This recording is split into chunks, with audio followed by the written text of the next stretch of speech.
अध्याय 4 श्लोक 21 भागवत गीता।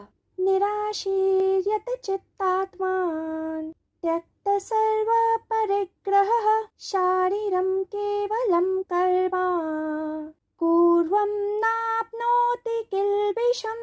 अनुवाद।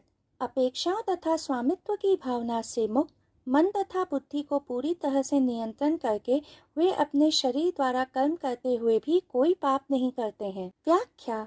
इस श्लोक में योगेश्वर श्री कृष्ण जीवन मुक्त मनुष्य के 3 गुणों का उल्लेख कर रहे थे। वे इच्छा रहित, संयमी तथा भौतिक वस्तुओं का सुख तथा आनंद लेने की इच्छा नहीं करते हैं। ऐसे मनुष्यों का ध्यान आत्मचिंतन में भीतर की ओर मुड़ जाता है तथा उनका मन सच्चित आनंद में स्थित हो जाता है, जो उनके आनंद का असीमित स्रोत होता है। अतः कर्म करते हुए भी उन्हें कर्म के फल से आसक्ति नहीं होती है। वे कर्म में भी अकर्म देखते हैं।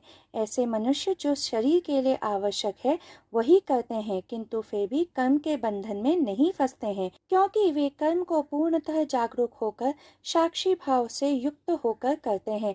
वह कर्म करते हुए भी मुक्त होते हैं। हर दिन की आवश्यकता विभिन्न होती है। इस कारण जो वास्तविकता में जीते हैं वे प्रतिपल जो आवश्यक है वही करते हैं।